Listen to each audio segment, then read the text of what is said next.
The stars look different out here. Jake Morrison stood at the observation deck of the human ship Starbound, watching the massive space station grow larger through the thick glass. The Galactic Council's main station was huge, bigger than anything humans had ever built.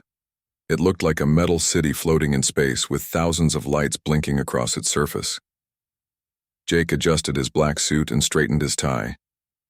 He was 52 years old with gray hair at his temples and calm brown eyes.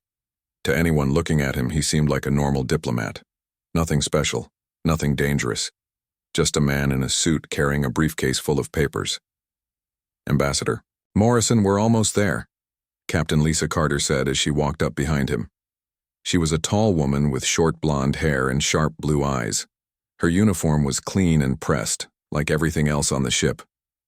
"Thank you, Captain," Jake replied without turning around. His voice was quiet and steady. "Any last-minute intelligence on the council members?" Lisa handed him a data pad. "The usual suspects. Council Prime Veltar leads the meeting. He's from the Altarian species, about 8 feet tall, blue skin, thinks he's better than everyone else. Then there's Counselor Threshka from the Warrior clans. 4 arms built like a tank, has a bad temper." Jake scrolled through the information. Pictures of alien faces stared back at him. Some looked almost human. Others were very different. All of them had one thing in common. They looked down on humans. "What about our allies?" Jake asked. Lisa shook her head. "We don't have any real allies yet. That's why we're here. Humanity needs friends out here, Jake. We're alone in a big galaxy." Jake nodded. He had read all the reports. Ever since humans made first contact with alien species 5 years ago, things had been difficult. The aliens saw humans as newcomers, primitives. Most of them thought humans should stay in their own solar system and not bother the rest of the galaxy. But Earth needed resources. Human colonies were growing. They needed trade partners and protection from hostile species. The only way to get that was through the Galactic Council. "Remember," Lisa said, "you're just a diplomat, nothing more. No matter what happens in there, stick to the plan." Jake smiled slightly. "Don't worry, Captain, I know how to behave myself." The Starbound docked at the station with a soft thump. Jake picked up his briefcase and walked toward the airlock. The ship's crew watched him go. They all knew this mission was important. If Jake failed, humanity might face a war they couldn't win. The station's corridors were enormous. The ceilings were at least 20 feet high to accommodate different alien species. Jake walked past creatures he had only seen in videos before. Some floated in the air, others crawled on multiple legs. A few looked almost human but with different colored skin or extra eyes. All of them stared at Jake as he passed. He was probably the first human most of them had ever seen in person. Jake kept walking, his face calm and friendly. Inside, he was memorizing everything. Guard positions, security cameras, exit routes, old habits. The council chamber was impressive. It was a huge circular room with seats arranged in rising tiers. Each seat was designed for different types of alien bodies. At the center was a raised platform where speakers could address the council. Jake took his place on the platform. Around him, dozens of alien representatives filled their seats. The room buzzed with strange languages and electronic translation devices. Council Prime Veltar stood up from his seat at the highest tier. He was exactly as described. Tall, blue-skinned, with golden eyes that looked cold and arrogant. When he spoke, his voice echoed through the chamber. "We gather today to hear the petition of the human species," Veltar announced. "They request membership in our council. They wish to join the civilized species of this galaxy." Some of the aliens laughed.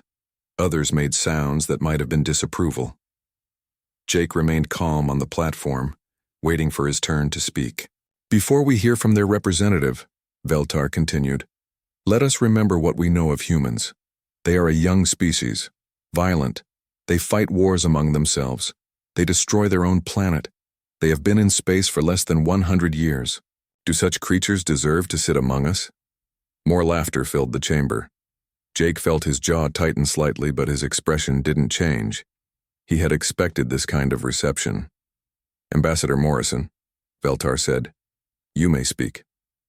Jake stepped forward and pressed a button on the platform. His voice was amplified throughout the chamber. Honored council members, he began. I come before you today not to beg for membership, but to offer partnership. Humanity brings unique strengths to this galaxy. We are innovative. We are determined. We learn quickly from our mistakes. Mistakes like nuclear weapons? Called out a voice from the crowd. Mistakes like destroying your forests? Jake nodded. Yes, we have made mistakes, but we learned from them. We stopped our nuclear wars. We replanted our forests. We united our planet under one government. We did in 50 years what took most species centuries to accomplish. Councillor Threshka stood up from his seat. He was massive, even bigger than Jake had expected. 4 powerful arms crossed over his chest. His face looked like it was carved from stone. Pretty words, Threshka growled. But humans are still primitives. Your technology is basic. Your ships are slow. Your weapons are crude. What could you possibly offer us? Jake remained calm. We offer fresh perspectives, new ideas, the willingness to work hard and contribute to galactic civilization. Civilization? Threshka laughed, a harsh sound. You call what humans do civilization? You wage war for resources? You lie to each other? You care only about yourselves. With respect, Counselor, Jake replied. Every species has had to overcome such challenges. The question is whether we can grow beyond them. The debate continued for 2 hours. Jake answered every question calmly and logically. He presented data on human achievements. He spoke about Earth's desire for peace and cooperation. He offered trade agreements and defensive partnerships. But the council members weren't interested in facts. They had already made up their minds. Humans were inferior. Humans were dangerous. Humans should stay in their corner of the galaxy. As the session dragged on, Jake noticed something. The aliens weren't just dismissing humanity's achievements. They were mocking them, making jokes about human weakness. Some were even placing bets on how long it would take for humans to destroy themselves. Jake's hand moved unconsciously to adjust his suit jacket. On his lapel, a small silver pin caught the light.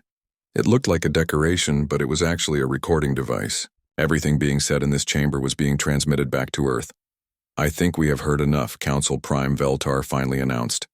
The human petition will be considered. We will vote in 3 days. But Jake could see it in their faces. The vote was already decided. Humanity would be rejected. The council saw humans as nothing more than violent children playing with dangerous toys. As the session ended and aliens began filing out of the chamber, Jake remained on the platform.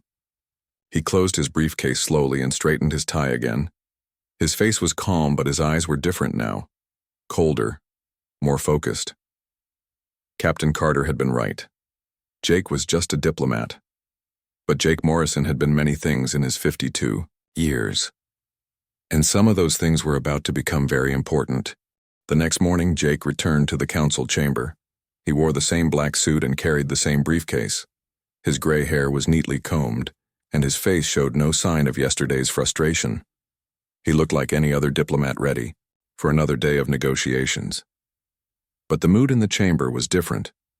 The alien representatives whispered among themselves and shot hostile looks at Jake as he took his place on the speaking platform. Some of them seemed angry that humans had dared to ask for membership at all. Council Prime Veltar called the session to order, his golden eyes fixed on Jake with obvious dislike. Yesterday, the human representative made many claims about his species, Veltar announced to the chamber. Today, we will examine these claims more closely. We will determine if humans truly deserve to join civilized society. Jake nodded politely. I'm ready to answer any questions the council may have. Councillor Threshka stood up from his seat.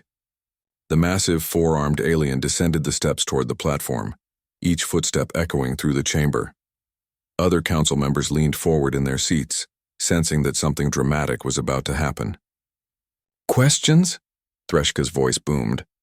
I have more than questions, human. I have facts. The alien warrior stopped just a few feet from Jake. Up close, he was even more intimidating.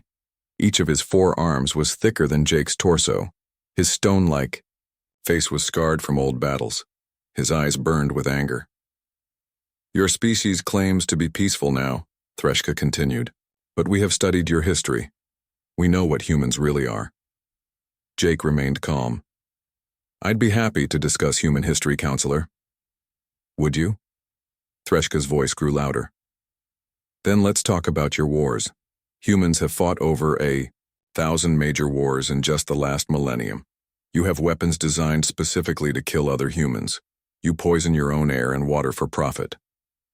"As I mentioned yesterday," Jake replied evenly, "humanity has learned from its mistakes. We've moved beyond those conflicts." "Lies," Threshka roared. Several aliens in the gallery made approving sounds. "Humans are incapable of real peace. You are violent by nature. You solve every problem with force." Jake took a small step back, not from fear but to give himself room to speak clearly. "With respect, Counselor, many species went through similar phases in their development. The Altarians fought 3 civil wars before joining the Council. The Ethereals wiped out 2 of their own colonies during their expansion period. How dare you compare us to your primitive species?" Threshka's face darkened with rage. "We evolved beyond our violent past. Humans are still savage animals pretending to be civilized." The chamber fell silent. Even by Galactic Council standards, Threshka's words were extremely insulting. Jake felt something cold settle in his stomach, but his expression remained diplomatic. "I understand your concerns," Jake said carefully, "but if you would examine our recent history, you'll see that humans have made remarkable progress in just 50 years. We've eliminated war between human nations. We've begun healing our planet's environment. We've developed space travel without conquering other worlds. Progress?" Threshka laughed harshly. "You call your crude technology progress? Your ships are barely capable of interstellar travel. Your weapons are primitive projectile throwers. You haven't even mastered energy shields." Jake nodded. "That's true. We have much to learn from more advanced species. That's exactly why we're seeking membership in the Council." "You seek membership so you can steal our technology," Threshka accused. "You want to learn our secrets and use them to make better weapons. That's what humans do. They take and destroy." "That's not accurate, Counselor," Jake replied. "Humanity's application includes detailed proposals for technological and cultural exchange. We want to contribute to galactic civilization, not exploit it." Threshka moved closer to Jake. The human diplomat had to crane his neck to look up at the alien's face. Around the chamber, other council members watched with interest. Some seemed uncomfortable, but none moved to intervene. "Contribute?" Threshka's voice was now dangerously quiet. "What could a species of violent apes possibly contribute to our civilization?" Jake's jaw tightened slightly, but he kept his voice level. "We could offer fresh perspectives on old problems. Human creativity has led to innovations in medicine, engineering, and agriculture. We've also developed unique approaches to conflict resolution." "Conflict resolution?" Threshka threw back his head and laughed. "The only thing humans know about conflict is how to make it worse. You are nothing but killers in fancy clothes." The insult hung in the air like poison. Jake stood very still, his hands at his sides. When he spoke, his voice was calm, but somehow different. Colder. "I think there's been a misunderstanding, Counselor. Humans prefer peaceful solutions to problems. We only use force when all other options have been exhausted." "Force?" Threshka's forearms spread wide in a mocking gesture. "What force could a weak creature like you possibly use? Look at you. Small, soft, pathetic. This is what humans send as their representative. This is their best?" Jake remained motionless. "I'm here as a diplomat, Counselor. My job is to represent humanity's desire for peaceful cooperation." "Peaceful cooperation," Threshka repeated mockingly. "Let me show you what your peaceful cooperation is worth to the Council." Without warning, Threshka's massive right arm swung forward. His hand struck Jake across the face with tremendous force. The sound echoed through the chamber like a gunshot. Jake was lifted off his feet and thrown backward, landing hard on the platform floor. Blood ran from Jake's nose and the corner of his mouth. His briefcase had scattered its contents across the platform. Papers, data pads, and diplomatic credentials lay everywhere. For a moment, Jake didn't move. The chamber erupted in alien laughter and approving sounds. Some council members stamped their feet or made their species equivalent of applause. They had enjoyed watching the human get put in his place. Council Prime Veltar called for order, but he was smiling. "Councillor Threshka, please return to your seat. We must maintain proper decorum." But there was no real disapproval in Veltar's voice. If anything, he seemed pleased that someone had finally shown the upstart humans their proper place in the galactic hierarchy. Jake slowly pushed himself up from the floor.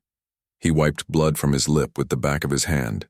His suit was torn, and there would be bruises on his face within the hour, but his eyes were completely calm. He gathered his scattered papers and placed them back in his briefcase. His movements were careful and precise. Then he straightened his tie and adjusted his suit jacket. "I see," Jake said quietly. His voice carried clearly through the silent chamber. "So this is how the Galactic Council conducts diplomacy." Threshka was still standing near the platform, his forearms crossed over his chest. "That was a lesson, human, a lesson about knowing your place in this galaxy." Jake nodded slowly. "Thank you for the lesson, counselor. It was very educational." Something in Jake's tone made a few of the smarter council members shift uncomfortably in their seats. The human's voice was still polite, still diplomatic, but there was something underneath it now, something that hadn't been there before. Jake touched a small silver pin on his lapel. To the aliens, it looked like he was just adjusting his suit. They didn't know that the pin was a communication device. They didn't know that everything they had said and done was being recorded and transmitted to human space. "If there are no further questions," Jake said, "I believe this session is concluded." Council Prime Veltar stood up. "Indeed, the Council will deliberate on humanity's petition. You will have our answer tomorrow." Jake picked up his briefcase and walked toward the chamber exit. Every alien eye followed him as he left. They saw a beaten, humiliated human slinking away in defeat. They had no idea what they had just done. Outside the chamber, Jake walked calmly down the corridor toward the docking bay where the Starbound waited. His face showed no emotion, but his right hand kept adjusting his jacket. Old habits were hard to break. The aliens had made their choice. They had shown their true nature. Now Jake would show them his. As he walked, Jake's fingers moved to his communication pin again. This time he wasn't just recording. He was sending a very specific message to Earth, a message that would change everything. The message was only 3 words long, but they carried the weight of humanity's future. Diplomacy has failed. Jake walked through the airlock of the Starbound with blood still on his face. His torn suit hung loose on his frame, and purple bruises were already forming on his cheek. Captain Lisa Carter was waiting for him in the docking bay, along with the ship's senior crew. "My God, Jake," Lisa said, rushing toward him. "What happened in there?" Jake set down his briefcase and touched his swollen lip. "Councillor Threshka decided to give me a lesson in galactic diplomacy." His voice was calm, but Lisa had known Jake long enough to hear the edge underneath. "They hit you?" asked Ben Rodriguez, the ship's pilot. He was a stocky man with dark hair and quick hands. "They actually put their hands on a human diplomat?" "One hand," Jake corrected, though it felt like more. Amy Walsh, the communications officer, stepped forward with a medical kit. She was young, maybe 25, with red hair and green eyes that missed nothing. "Let me clean that cut." Jake waved her away. "It's fine. We have more important things to worry about." Lisa grabbed Jake's arm. "Like what?" "The mission is over, right? We tried diplomacy, it failed. Time to go home and report to Earth Command." Jake looked at her for a long moment. Then he reached up and loosened his tie. "Lisa, how long have we worked together?" 3 years, she replied, confused by the question. "And in all that time, what do you know about my background?" Lisa shrugged. "You're a diplomat. Before that, you worked for the State Department. Before that, college and law school. Why?" Jake pulled off his suit jacket and handed it to Amy. Underneath, he wore a simple white shirt. But now the crew could see what the jacket had hidden. His arms were covered with old scars. Some looked like knife wounds. Others were clearly from bullets. On his left shoulder was a tattoo, a skull with wings and the words, "Death from above." "Jake," Lisa said slowly, "what exactly did you do before you became a diplomat?" Jake rolled up his sleeves. More scars appeared, along with another tattoo on his forearm. This one showed an eagle perched on an anchor, with a trident in its claws. Below it were the words, "The only easy day was yesterday." "I spent 20 years in the Navy," Jake said quietly. 12 of those were with the SEALs. After that, I worked for the CIA for 8 years. I've been to 43 different worlds, and I've killed people on 31 of them. The crew stared at him in shock. Ben was the first to speak. "You're telling us you're not really a diplomat?" "Oh, I'm a diplomat," Jake replied. "I have all the training and credentials. But that's not all I am. The State Department recruited me because they needed someone who could handle dangerous situations. Someone who understood how to deal with hostile aliens." Amy looked confused. "But your files say you went to Harvard Law School." "I did. The CIA paid for it. They needed deep cover operatives who could blend into civilian roles. I've been playing the part of a mild-mannered diplomat for 5 years now." Lisa sat down heavily in a nearby chair. "So this whole mission was, what, some kind of intelligence operation?" "No," Jake said firmly. "The mission was real. Earth genuinely wants to join the Galactic Council. We tried the peaceful approach first. That's what civilized people do." "And now?" Ben asked. Jake walked over to a secure communication panel and entered a long code. The screen flickered to life, showing the seal of Earth Command. After a moment, a woman's face appeared. She was in her 60s, with steel-gray hair and hard eyes. Her uniform showed the 5 stars of a fleet admiral. "Admiral Susan Hayes," Jake said, nodding to the screen. "Morrison," the admiral replied. "I saw the recording from your lapel camera. How bad is the situation?" "Complete diplomatic failure," Jake reported. "The Council views humans as inferior primitives. They have no interest in peaceful coexistence. Counselor Threshka physically assaulted me during the session. None of the other Council members objected." Admiral Hayes was quiet for a moment. "Any chance of a different outcome if we try again?" "None. They've made their position clear. In their view, humans should stay in our own solar system and not bother the civilized species." "I see." The Admiral's expression grew cold. "What's your assessment of their military capabilities?" Jake glanced at his crew, then back at the screen. "They're soft, Admiral. They've had peace for too long. Their security forces are mainly for show. Their weapons are advanced, but their tactics are outdated. They think superior technology equals victory. And their weaknesses? Arrogance, overconfidence. They see humans as primitive, so they won't expect serious resistance. Their command structure is slow and political. They'll spend days arguing about responses while we act." Admiral Hayes nodded. "Morrison, you're authorized for Protocol 7. Execute at your discretion." The screen went dark. Jake's crew stared at him with growing understanding and fear. "Protocol 7?" Lisa asked. Jake walked over to another panel and began entering commands. "It's a contingency plan, just in case diplomatic solutions failed." The ship's main display screen activated, showing a tactical map of local space.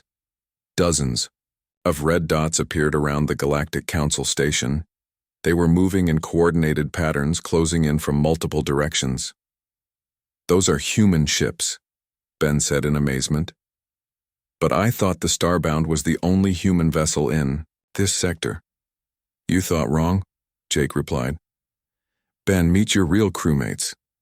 Jake pressed another button. 3 figures appeared on the communication screen. The first was a Hispanic man in his 30s with pilot's wings on his uniform. The second was a blonde woman with the bearing of a career soldier. The third was a large black man with the calm confidence of someone very dangerous. "Everyone, meet Colonel Marcus Rivera, Major Kate Sullivan, and Chief Petty Officer David Park. They've been shadowing us in stealth ships since we left Earth. Lisa looked around at her crew with new eyes. Amy, what's your real background? The young communications officer smiled apologetically. Sorry, Captain, Naval Intelligence. I specialize in alien communication systems and cyber warfare. And you, Ben? The pilot shrugged. Marine Corps. I flew combat missions during the Martian Rebellion. This civilian transport thing is new for me. Lisa turned to the fourth crew. Member Nick Thompson, the ship's security chief. He was a quiet man in his 40s who rarely spoke. Let me guess, you're not really ship security. Nick finally smiled. Delta Force, 15 years. Jake recruited me personally. Lisa looked back at Jake. So I'm the only real civilian on this ship? Actually, Jake said gently, you're not civilian either. Captain Lisa Carter, former commander of the heavy cruiser Defiant. You led the fleet that broke the siege of Europa Station. The Navy transferred you to this mission because we needed someone who could command both military and diplomatic operations. Lisa stared at him. But I don't remember. Memory modification, Jake explained. For security reasons. Your real memories are blocked until you receive the activation code. He walked over to her and spoke a series of numbers and words. Lisa's eyes went wide. Then they changed, becoming harder and more focused. When she spoke again, her voice carried the authority of someone used to command. How many ships do we have? She asked crisply. 47 combat vessels disguised as civilian craft, Jake replied. Plus support ships. The entire task force has been positioned around Council space for 3 months, waiting for orders. Lisa studied the tactical display. What's the mission? Objective? Demonstrate that attacking human diplomats has consequences, Jake said. We're not here to conquer or destroy. We're here to teach a lesson about respect. Ben looked worried. Jake, the Galactic Council has thousands of ships. We're outnumbered 100 to 1. Jake smiled for the first time since returning from the council chamber. It wasn't a pleasant smile. Ben, there's something you need to understand about humans. We've been fighting wars since we discovered fire. We've turned killing into an art form. These aliens have had peace for centuries. They've forgotten what real violence looks like. He walked back to the communication panel and opened a channel to the entire task force. All ships, this is Morrison. Protocol 7 is now active. Begin Phase 1. Let's remind the galaxy why you don't hit human diplomats. On the tactical display, the red dots representing human ships began moving toward their targets. The war that the Galactic Council had started with one careless blow was about to begin. Jake looked at his reflection in the darkened screen. The chunk, mild-mannered diplomat was gone. In his place stood something much older and more dangerous. Jake Morrison had spent 5 years pretending to be someone else. Now it was time to show the galaxy who he really was. Council Prime Veltar was enjoying his morning meal when the first reports came in. He sat in his private chambers aboard the council station, eating imported fruits from his home world while reviewing the day's agenda. The human problem would be settled today with a simple vote. After that, he could focus on more important matters. His personal assistant, a nervous creature called Pip Talk, rushed into the room with a datapad clutched in his thin hands. Prime Veltar, Pip Talk squeaked. We're receiving reports of human ship movements near our borders. Veltar didn't look up from his fruit. How many ships? The sensors are showing 47 vessels, sir. They appear to be civilian transports and cargo haulers. 47?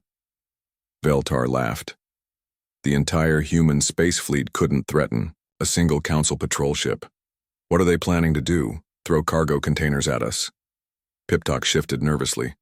Sir, some of our intelligence officers think we should take this seriously. The humans might be planning something. The humans, Veltar said with contempt, are probably running home to cry to their mothers about yesterday's lesson. 47 primitive ships don't concern me. 3 hours later, Veltar was not laughing anymore. The first human ship appeared, without warning, next to Council Defense Station Omega-7. One moment the space around the station was empty. The next moment a sleek black vessel was floating just a few kilometers away. The station commander, Admiral Kethva, tried to contact the unknown ship. Unidentified vessel, you are in restricted council space. Identify yourself and state your intentions. The response came immediately. The voice was calm and professional, with a slight accent that marked the speaker as human. Council Defense Station Omega-7, this is the UES Nightfall. We are here to deliver a message. Admiral HFY was confused. The ship wasn't in any database. It didn't match human ship designs from their intelligence files. And how had it appeared so suddenly? Nightfall, you are ordered to withdraw immediately. Human vessels are not permitted in this sector. Negative, Omega-7. We have business to conduct. Admiral HFY was getting angry. Nightfall, withdraw now, or we will open fire. Admiral, came the human voice. Before you make that decision, you should know that your main reactor is currently offline. Your weapon systems have been disabled. Your communication array has been compromised, and your shields are operating at 12% power. HFY looked at his control panels in shock. Every word the human said was true. His engineering teams were already reporting system failures throughout the station. How did you? HFY began. Admiral, please inform Council Prime Veltar that yesterday's attack on our diplomat was unacceptable. Consider this a formal complaint. The Nightfall vanished as suddenly as it had appeared, leaving the crippled station behind. Similar scenes played out across Council space. Human ships appeared at military bases, communication relays, and supply depots. They didn't attack or destroy anything. They simply demonstrated that they could. A human ship called the Warhawk appeared inside the docking bay of Council Fleet Command. It had somehow passed through multiple layers of shields and security fields. The crew simply transmitted a message. Your security needs improvement, and then left. Another vessel, the Ghost Rider, appeared directly above the Council's main military academy.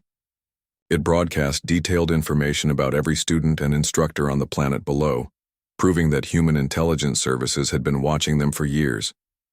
But the most shocking incident happened at the Council's secret weapons research facility. A human ship appeared inside the facility's underground hangar, which was supposed to be impossible. The ship's captain, a woman with a cheerful voice, transmitted blueprints of every secret weapon the Council was developing. We thought you might want to know that these designs have some serious flaws, the human captain said. Also, we've been improving on your ideas. Would you like to see our versions? Panic spread through the Council's military command. How were the humans doing this? Their ships weren't supposed to be advanced enough for this kind of technology. Their intelligence services weren't supposed to exist. Council Prime Veltar called an emergency meeting. The chamber was only half full because many representatives were too frightened to leave their heavily guarded quarters. This is impossible, Veltar declared to the assembled aliens. Human technology is primitive. Their ships are crude, they barely understand space travel. Councillor Threshka, still proud of his attack on the human diplomat, stood up angrily. It must be some kind of trick. Humans are too stupid for real military operations. As if summoned by his words, every screen in the chamber activated. A human face appeared, an older woman with gray hair and cold blue eyes. She wore a military uniform covered with ribbons and decorations. Council Prime Veltar, the woman said. I am Admiral Susan Hayes, commanding officer of the Human Defense Force. I believe you recently met one of my people. Veltar found his voice. This is outrageous. You have no right to interrupt our proceedings. Actually, we have every right, Admiral Hayes replied. When you assault our diplomats, you make it our business. Let me introduce you to some facts you might find interesting. The screens changed to show tactical displays of Council space. Hundreds of red dots surrounded every major military installation and population center. Those red dots are human ships, the Admiral continued. They've been in position for 3 months waiting to see if diplomacy would work. Yesterday you answered that question, Threshka roared in anger. Lies! We would have detected such a large fleet. Admiral Hayes smiled coldly. Councillor Threshka, the being who attacked Ambassador Morrison, tell me, how did you feel when you struck a man half your size? I felt nothing, Threshka snarled. He was weak. All humans are weak. I see. Well, let me tell you about Ambassador Morrison. Before he became a diplomat, He spent 12 years as a Navy SEAL. He's killed more enemy combatants than you have fingers. He could have broken your neck in 17 different ways before you completed your swing. Do you know why he didn't? The chamber was completely silent. Because humans believe in giving peace a chance first. We offered you friendship, trade, and cooperation. You responded with violence and contempt. That was your choice. Veltar tried to regain control of the situation. What do you want from us? Nothing complicated, Admiral Hayes replied. We want an apology for the assault on our diplomat. We want you to understand that humans are not the primitive species you think we are. And we want you to remember this lesson the next time someone offers you peace. And if we refuse? Veltar asked. The screens changed again. This time they showed detailed scans of the Council station itself. Every weapon, every shield generator, every critical system was highlighted in red. Then you'll learn why humans have survived every war we've ever fought, Admiral Hayes said. You'll discover what happens when a species that has been killing each other for 10,000 years decides to work together. You'll find out why we call ourselves the most dangerous species in the galaxy. The transmission ended, leaving the Council chamber in stunned silence. Outside the station, invisible human ships waited patiently. Their weapons were charged and ready. Their crews were veterans of a dozen different conflicts. They had spent months planning for this moment. The aliens had started this confrontation with arrogance and violence. Now they were about to learn what those qualities looked like when applied by experts. Jake Morrison sat in his chair aboard the Starbound, watching the tactical displays. His diplomatic mission had failed, but his real mission was just beginning. The Galactic Council had wanted to see what humans were capable of. He was about to show them. The battle for the Galactic Council lasted exactly 72 hours. It wasn't really a battle at all. It was a demonstration. On the first day, human ships appeared at every major Council military base in the galaxy. They didn't attack immediately. Instead, they simply sat there invisible to sensors until they chose to reveal themselves. Then they disabled the base's weapons and shields with surgical precision. Council Admiral Zexthorn tried to organize a defense from his flagship, the massive dreadnought Eternal Glory. He commanded a fleet of 300 warships, the largest military force the Council had assembled in centuries. The humans sent 12 ships to meet him. The battle lasted 6 minutes. When it was over, every Council ship was dead in space. Their weapons were offline, their engines were cold, and their crews were trapped inside their own vessels. The human ships hadn't fired a single shot. They had used some kind of weapon that simply shut down all Council technology. Admiral Zexthorn found himself talking to a human captain on his main screen. The human was a young woman with short brown hair and the calm confidence of someone who had just won an impossible victory. Admiral, the woman said politely, this is Captain Sarah Kim of the UES Predator. Your fleet is now under our control. Please order your crews to stand down. How? Zexthorn asked in amazement. How did you defeat us so easily? Captain Kim smiled. Admiral, humans have been fighting wars since before we had metal tools. We've learned that the best victory is one where nobody has to die. Your ships are intact, your crews are safe, and you've learned something important about underestimating your opponents. By the end of the second day, every Council military force in the galaxy had surrendered. Human ships controlled the space lanes, the communication networks, and the supply routes. The aliens found themselves completely helpless against an enemy they had dismissed as primitive, but the humans still hadn't killed anyone. That fact terrified the Council more than any massacre would have. On the third day, Jake Morrison returned to the Council chamber. He walked through the same corridors he had traveled as a humble diplomat just days before, but now everything was different. Human soldiers in black armor stood guard at every checkpoint. Their faces were hidden behind helmets, and they carried weapons that hummed with barely contained energy. The Council chamber itself was a shadow of its former self. Only half the representatives had shown up. The rest were either hiding in their quarters or had fled the station entirely. Those who remained sat in their seats, like condemned prisoners waiting for execution. Jake entered, the chamber exactly as he had 3 days ago. He wore the same black suit and carried the same briefcase. But now everyone could see what they had missed before. This wasn't a mild-mannered diplomat. This was a predator in formal wear. Behind Jake walked 6 human soldiers. They didn't point their weapons at anyone, but their presence filled the chamber with tension. These weren't ceremonial guards. These were killers who had seen real combat. Council Prime Veltar sat in his high seat, his blue skin pale with fear. His golden eyes, once so arrogant, now darted around the room like a trapped animal looking for escape. Jake took his place on the speaking platform. He set down his briefcase and looked around the chamber with calm, measuring eyes. When he spoke, his voice carried clearly to every corner of the room. 3 days ago, I came before this council as a representative of humanity. I offered friendship, trade, and peaceful cooperation. I was hoping we could solve our differences through discussion and compromise. Jake touched his face where Threshka's blow had left a fading bruise. Instead, I was assaulted by one of your members, while the rest of you watched and laughed. You made it clear that you view humans as inferior creatures unworthy of respect or consideration. Counselor Threshka was still in the chamber, but he looked very different now. The massive four-armed warrior who had seemed so intimidating before now hunched in his seat like a frightened child. He avoided looking directly at Jake. You called us violent apes, Jake continued. You said we were primitive and dangerous. You were right about one thing. We are dangerous, but not in the way you thought.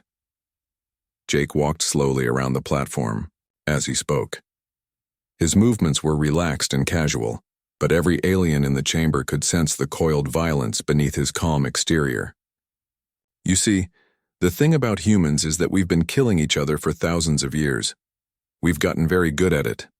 We've developed weapons, tactics, and strategies that you can't even imagine. But we've also learned something else: when to stop. Jake stopped walking and faced the council directly. We could have destroyed every ship in your fleet. We could have blown up your planets and wiped out your species. We have the weapons and the ability to do exactly that. Do you know why we didn't? The chamber was completely silent. Even the translation devices seemed to hold their breath. Because humans believe in giving people a chance to learn from their mistakes. We defeated your military forces without killing a single person. We wanted to show you that we're not the monsters you think we are. Council Prime Veltar finally found his voice. What do you want from us? Jake opened his briefcase and pulled out a single sheet of paper. An apology. A formal acknowledgement that the assault on a human diplomat was wrong. And a promise that it will never happen again. That's all? Veltar asked in disbelief. That's all, Jake confirmed. We're not conquerors. We don't want your territory or your resources. We just want respect. He placed the paper on a small table beside the platform. This document grants humanity full membership in the Galactic Council, with all the rights and privileges that entails. It also includes a formal apology for yesterday's incident. Jake looked directly at Threshka. Counselor, would you like to apologize for striking me? Threshka couldn't meet Jake's eyes.